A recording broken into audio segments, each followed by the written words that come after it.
मैं एक नौजवान और बहुत खूबसूरत लड़का था। एकेडमी की मैडम कहती थी कि कभी मेरे पास ट्यूशन पढ़ने आओ, बहुत कुछ सिखा दूँगी और फ्री में भी पढ़ा दूँगी। मैं उसके पास जाता तो मैडम मुझे पढ़ा भी देती, लेकिन मुझे सबसे आखिर में छुट्टी देती। एक दिन छुट्टी के बाद मैडम ने मुझे किसी काम से भेज दिया। वापस आया तो बहुत तेज़ बारिश थी। मैडम ने मुझे चाय पिलाई। कुछ देर में मुझे कोई होश ना था, लेकिन जब होश आया तो मेरे कदमों तले ज़मीन निकल गई, क्योंकि मेरे कपड़े तो खास सफ़ेद पानी से गीले थे। एक रात बहुत तेज़ बारिश हो रही थी। रात का अंधेरा काफ़ी हद तक फैल चुका था और मैं परेशानी के आलम में पूरी तरह बारिश में भीगता हुआ बहुत ही मुश्किल से अपनी मैडम के घर तक पहुंचना चाहता था। लेकिन तेज़ बारिश और हवा के थप्पड़ की वजह से मेरे लिए चलना भी मुश्किल हो रहा था। मुझे अपने घर पहुंचने की भी जल्दी थी, क्योंकि घर पर मेरी माँ भी थी और बारिश वाले दिन हमारा घर पानी से भर जाता था। लेकिन इससे पहले मुझे अपनी मैडम को जाकर बताना था कि मैंने उनका काम कर दिया है। कुछ ही वक्त में मैडम के घर पर पहुंच गया। मुझे अपनी मैडम बहुत ही अच्छी लगती थी। वे मुझसे बहुत ही मोहब्बत से पेश आती थी और मैं बेआसानी उनसे अपने दिल की हर बात कह देता था। वे एक 25 साल की जवान लड़की थी। वे अपने सारे काम सिर्फ मुझसे ही करवाया करती थी। बारिश में मेरा लिबास तो पूरी तरह से भीग चुका था। मैडम ने जब मेरी हालत देखी तो कहने लगी कि साथ थोड़ी देर तक के लिए घर आ जाओ, जब बारिश थम जाए तो चले जाना। मौसम बहुत ही ख़राब है, तुम्हारा घर यहाँ से काफ़ी दूर है। मैडम के लहजे में मेरे लिए हमेशा की तरह बहुत ही मोहब्बत थी। आज मेरे पास बहुत ही अच्छा मौका था। मैडम घर में अकेली थी। मैं कुछ वक्त उनके साथ गुजार कर कुछ हसीने यादें बनाना चाहता था, लेकिन मैंने मैडम को ये कहकर मना कर दिया कि मेरे माँ बाप मेरा इंतज़ार कर रहे होंगे। मैडम कहने लगी कि उन्हें नहीं पता तुम ट्यूशन पढ़ने आए हो, वे बिल्कुल परेशान नहीं होंगे, लेकिन अगर तुम इतनी बारिश में अपने घर जाने के लिए निकलोगे तो मैं ज़रूर सारी रात परेशान रहूँगी। इसलिए बेहतर यह है कि तुम कुछ देर के लिए यहाँ पर रुक जाओ, मैं तुम्हें भी गर्म कर दूँगी। तुम रुक जाओ, तुम्हें फ़ौरन गरम गरम चाय पिलाती हूँ। चाय का नाम सुनकर मैं रुकने के लिए तैयार हो गया, क्योंकि मुझे बहुत ही ज़्यादा सर्दी लग रही थी। मैडम ने मुझे बैठने के लिए कहा और ख़ुद मेरे लिए चाय बनाने चली गई। मैं दिल ही दिल में सोच रहा था कि मैडम कितनी अच्छी है। आज उनके यहाँ पर कुछ ही कर लूँ। मेरा नाम साद है और मैं बहुत ही गरीब घराने से ताल्लुक़ रखता हूँ। हम एक किराए के घर में रहते हैं और इतनी महंगाई में किराया अदा करना बहुत ही मुश्किल हो रहा था। मैं एक किराने की दुकान पर काम करने लग गया था, लेकिन फिर जब माँ को कुछ घरों का काम मिल गया तो माँ ने ज़बरदस्ती मुझे एक स्कूल में दाखिला करा दिया। मैं सुबह स्कूल जाता और वापस आने के बाद दुकान पर भी काम करता। बहुत मुश्किल से मेरी तालीम चल रही थी। मैं 10वीं जमात का तलब इल्म था और मेरी उम्र 18 साल थी। मेरी मैडम ने मेरी अम्मा को मिलने के लिए बुलाया और मेरी कराक देगी को सामने रखा तो माँ ने उन्हें हमारे हालात से आगाह किया। ये सुनकर मेरी मैडम कहने लगी कि मैं आपके बेटे को ट्यूशन पढ़ा दूँगी और पैसे भी नहीं लूँगी। आपके बेटे के मुस्तकबिल का सवाल है। मैं चाहती हूँ कि साद पढ़ लिख कर किसी अच्छी जगह पहुँच जाए। मैडम की ये बात सुनकर तो माँ खुश हो गई थी। जब मैंने ये बात सुनी तो मैंने मना कर दिया। मैडम कहने लगी कि तुम दुकान का काम छोड़ दो और पढ़ाई के बाद मेरे छोटे मोटे काम कर दिया करना, मैं उसके बदले तुम्हें पैसे दे दूँगी। इस तरह तुम्हारा खर्च भी चलता रहेगा। माँ ने फ़ौरन हामी भर ली और अगले ही दिन मैं ट्यूशन पढ़ने के लिए अपनी मैडम के घर जाने लगा था। वहाँ जाकर मुझे पता चला कि मेरी मैडम, जो कि इतनी खूबसूरत है, वह अभी तक घर में अकेली रहती है।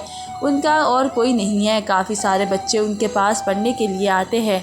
मैडम ने मुझे बहुत ही मेहनत से पढ़ाना शुरू कर दिया और अगला ही टेस्ट मैंने बहुत ही अच्छे नंबरों से पास कर लिया। मेरी माँ मेरी पढ़ाई की तरफ से मुतमईन हो गई थी। अब मैं सुबह स्कूल जाता, दोपहर में कुछ वक्त दुकान पर बैठ जाता और फिर ट्यूशन जाता और फिर छुट्टी से पहले मैडम के कुछ छोटे मोटे काम निपटा कर वापस घर आ जाता, क्योंकि सबसे आखिर में मेरी ही छुट्टी हुआ करती थी। क्योंकि सब बच्चों के जाने के बाद ही मैडम मुझे अपने घर का सौदा वगैरह मंगवाती थी। मैं बहुत ज़्यादा थक जाया करता था, लेकिन घर के हालात ने वक्त से पहले मुझे बहुत ही ज़िम्मेदार बना दिया था। मैं मैडम के वसी अरीज़ डाइनिंग रूम में देखते हुए अपनी ही सोचों में मगन था। मेरी मैडम एक अमीर औरत थी। उनके घर में हर किस्म की आयशी मौजूद थी। मैं और उस वक्त भी इतनी ठंडी बारिश में उनके डाइनिंग रूम में हीटर चल रहा था। मैं सोच रहा था कि कुछ लोग इतने खुशकिस्मत होते हैं कि उनके के पास ज़िंदगी की हर सहूलत मौजूद होती है, जबकि हम तो बुनियादी ज़रूरियात के लिए भी ज़िंदगी से लड़ रहे होते हैं। मैडम के पास हर कीमती से कीमती चीज़ मौजूद थी, ऊपर से वे खुद भी इंतहा दर्जे की खूबसूरत थी। मेरे भीगते हुए कपड़े देखकर कहने लगी कि उनके पास मुझे देने के लिए कपड़े नहीं हैं। मैंने मैडम से कहा कि आप परेशान न हो, मैं बस चाय पीकर अपने घर निकल जाऊँगा। मैडम मुस्कुराकर कहने लगी कि चले जाना, तुम्हें बहुत जल्दी है अपने घर जाने की। मैडम की बात सुनकर मैं मुस्कुरा दिया। वह हमेशा ही मुझे आखिर तक रोक ले जाया करती थी। सब बच्चों की छुट्टी हो जाती थी, लेकिन मैं बैठा रह जाता था और फिर वे मुझसे काफ़ी देर बातें करती और उसके बाद मुझे अपने काम कह देती और उनके अंदाज़ में इतनी मिठास होती कि मैं उनकी किसी बात को इनकार ही नहीं कर पाता। और मैं चाय पीने लगा था। मुझे इतनी शदीद ठंड लग रही थी कि गरम गरम चाय मेरे अंदर एक सुकून पहुंचा रही थी। कुछ ही देर में मेरी चाय ख़त्म हो चुकी थी और चाय ख़त्म करते ही मैंने उनसे इजाज़त मांगी तो उन्होंने ये कहकर मुझे कुछ और देर रुकने पर मजबूर किया कि बारिश अभी बहुत तेज़ हो रही है। आज अचानक इतनी तेज़ बारिश हो गई थी कि रुकने का नाम ही नहीं ले रही थी। मुझे अपने घर की फ़िक्र भी सता रही थी। मैडम मेरे साथ बैठकर मुझसे बातें करने लगी थी और मुझे उनसे बातें करते हुए अजीब सी गंदगी का एहसास हो रहा था। शायद मैं बहुत ज़्यादा थक चुका था। मैडम मुझसे कहने लगी कि तुम थोड़ी देर मेरे कमरे में सुकून से लेट जाओ, जैसे ही बारिश कम होती तो तुम चले जाना। मेरी आंखें नींद से बोझल होने लगी थी। मैं मैडम की बात मानकर उनके बेडरूम में चला गया, लेकिन गीले कपड़ों की वजह से मैं उनके बिस्तर पर नहीं लेटना चाहता था। मैडम भी मेरे पीछे कमरे में ही चली आई थी। वे कहने लगी कि मैं आसानी से उनके बिस्तर पर लेट सकता हूँ। मेरी हिचकिचाहट देखकर मैडम कहने लगी कि बिस्तर गीला होने की फ़िक्र ना करो, तुम आराम कर लो, मैं बाद में ये साफ़ कर दूँगी। मेरे लिए एक पल भी खड़ा रहना मुश्किल हो रहा था। मैं फ़ौरन मैडम के बेड पर लेट गया और आंखें बंद करते ही गहरी नींद में चला गया। जब मुझे होश आया तो मेरे पैरों तले ज़मीन खिसक गई, क्योंकि मैडम मेरे सामने बैठी थी। उसकी कमर मेरी तरफ थी और वो नीचे बैठी छोटे छोटे कपड़े पहने हुई थी। उनको देखते ही मुझे अपने अंदर बड़ी गर्मी का एहसास हुआ। लेकिन वे मेरी मैडम थी, वे मुझ पर किस कदर यकीन रखती थी। लेकिन जैसे ही मैं बेड से उठा, एकदम मेरी आँख खुल गई, क्योंकि मैं ख्वाब देख रहा था। मुझे एहसास हो गया था कि वह हकीकत नहीं थी। अब मैं अपने घर जाने के लिए उठना चाहता था, लेकिन उस वक्त मुझे अंदाज़ा हुआ कि मेरे साथ क्या हो चुका है।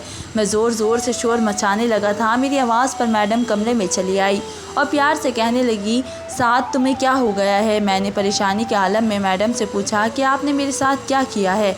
मैडम कहने लगी कि तुम परेशान ना हो, कुछ नहीं होगा, मैं तुम्हारे साथ हूँ, तुम्हें फ़िक्र करने की कोई ज़रूरत नहीं है, तुम मेरे साथ आराम से रह सकते हो। मैडम की बात सुनकर मुझे गुस्सा आ गया। मैंने मैडम से कहा कि मैं फ़ौरन अपने घर जाना चाहता हूँ। आपने मुझे बारिश के रुकने तक यहाँ ठहरने को कहा था, लेकिन अब तो बारिश ख़त्म हो चुकी है, तो मुझे जाने दे। लेकिन मैडम ने जैसे ही मेरी बात सुनी और अनसुनी कर दी और वे मुझे कमरे में बंद करती हुई बाहर निकल गई। मैं उनके पीछे ज़ोर ज़ोर से चीखने लगा था, लेकिन जैसे उन्हें उनके कान बंद कर लिए थे। थोड़ी ही देर बाद वे नाश्ता लेकर कमरे में आई। मैडम ने बहुत ही प्यार से मेरे बालों में हाथ फेरा और कहने लगी, साथ तुम्हें बहुत ही भूख लगी होगी, मुझे तुम्हारी फीलिंग का अच्छे से अंदाज़ा है। तुम खाना खाओ, मैं तुम्हारे लिए कपड़ों का इंतज़ाम भी करती हूँ और फिर तुम कल रात की तरह हमेशा ही मेरा साथ देते रहना।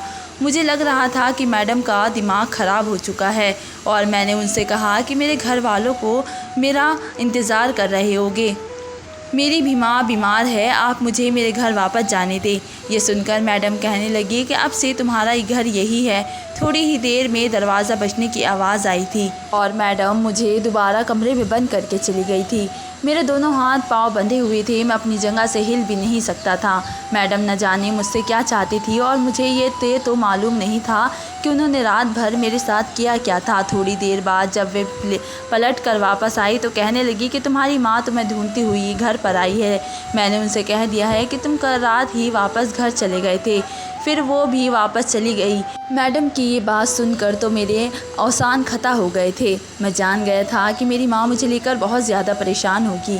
मैंने मैडम से मिन्नत की कि खुदा के वास्ते मुझे छोड़ दो, मुझे ये बंद रख कर आपको क्या मिलेगा।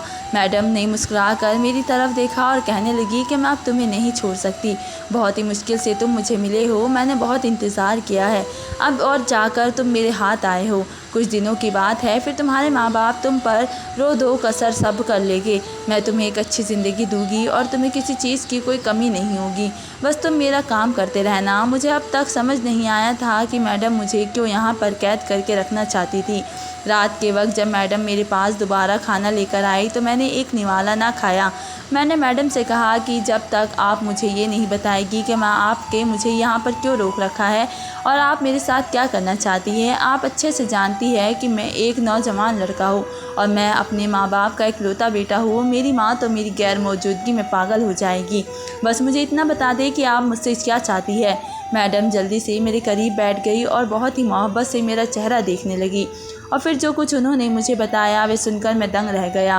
वे कह रही थी कि मैडम अपने बहन भाइयों से सबसे छोटी थी, लेकिन माँ के इंतकाल के बाद उन्होंने अपने वालिदा की जगह सरकारी मुलाजमत मिल गई थी। माँ की कमी को पूरा करने के लिए उन्होंने ये मुलाजमत की और वे घर संभालने लगी। मैं खुद 23 साल की हो गई थी और लेकिन मैंने अपने बारे में कभी नहीं सोचा था। मेरे दोनों भाइयों ने भी शादी कर ली थी और उन दोनों की शादियों को ज़्यादा वक्त ना गुजरा था कि एक दिन सब बहन भाई घर में जमा हो गए और मुझसे जायदाद का हिस्सा मांगने लगे। मैंने भी नहीं सोचा था कि जिन बहन भाइयों को परवाने चढ़ाने में मैंने अपनी जवानी ख़त्म कर दी है, वे बहन भाई एक दिन मुझसे इस तरह बंटवारे की बात करेंगे। मैंने अपने बहन भाइयों से कहा कि अगर मैं सारी जायदाद बेच दूँगी तो मैं और तो मेरा छोटा भाई कहाँ जाएंगे, लेकिन उन जालिम की आंखों पर तो लालच की पट्टी बंधी हुई थी। मैंने सारी जायदाद सेल कर दी और सब बहन भाइयों को हिस्सा दे दिया। मेरे हिस्से में जो पैसे आए उससे मैंने ये घर खरीद लिया, लेकिन मुझे इस बात का बहुत सदमा था कि मेरी वालिदा की जायदाद बिक चुकी थी और मेरे बहन भाइयों ने अपना अपना रास्ता अलग कर लिया था।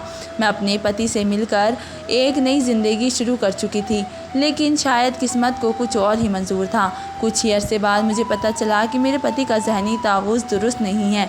मैंने अपने पति के इलाज पर अपनी सारी जमा पूंजी ख़त्म कर दी, लेकिन एक वक्त ऐसा आया कि मेरे पति रात के वक्त बाहर निकले और फिर कभी वापस लौट कर ना आए। उसके अलावा मेरा इस दुनिया में कोई नहीं था, क्योंकि मेरे पास ज़िंदा रहने के लिए और कुछ नहीं बचा था। लेकिन तुम्हें देखकर मुझे ऐसा महसूस हुआ कि जैसे मेरा पति ज़िंदा होकर मेरे सामने आ गया है। मैडम मेरे पास से उठकर गई और कमरे की अलमारी से एक एल्बम निकाल कर लाई और अपने पति की तस्वीर मुझे दिखाई तो वाकई मैं हैरान रह गया। वो तो हूबहू मेरे ही जैसा था। मैडम कहने लगी कि उस दिन मेरा दिल चाहता था कि मैं तुम्हें अपने पास रख लूं और आंखों से ओझल ना होने दूं, लेकिन जब तुम्हें फेल हुए तो मुझे बहुत ही दुख हुआ और फिर तुम्हारी माँ ने तुम्हारे हालात के बारे में बताया तो ये जानकर मेरा दिल डूब गया कि तुम इतनी सी उम्र में इतनी तकलीफ़ सह रहे हो। मुझे ऐसा लगा कि जैसे मेरा पति दोबारा से ताउस खो बैठा है। मैं जब भी तुम्हें देखती हूँ तो मेरा दिल चाहता है कि मैं तुम्हें तमाम परेशानियों से निकाल लूँ और अपने पास रख लूँ। मेरा दिल यही चाहता है कि बस तुम मेरे साथ रहो और मैं तुम्हें और तुम मुझे सारी खुशियाँ दो। तुम्हें याद होगा कि मैं रात गए तक तुम्हें रोक कर रखती थी, क्योंकि तुमसे बातें करके मुझे सुकून हासिल होता था। मैं तुमसे बहुत ही कुछ चाहती थी। ऐसा लगता था कि मैं अपने पति के साथ वक्त गुजार रही हूँ। अपने पति को खाने के बाद जो खाना मेरे अंदर पैदा हो गई थी, तुमसे मिलने के बाद वे खाला पूरी होने लगी थी और कई दिनों से मैं यही सोच रही थी कि किसी तरह मैं तुम्हें अपने पास रख लूँ और कहीं ना जाने दूँ। मैं तुम्हें एक अच्छी ज़िंदगी देना चाहती हूँ ताकि तुम हमेशा मेरे साथ ही रहो। ये कहकर मैडम रोने लगी। अब मुझे एहसास हो रहा था कि उनकी ज़हनी हालत ठीक नहीं है और अपनों के रवैये ने उन्हें पूरी तरह से मार दिया था।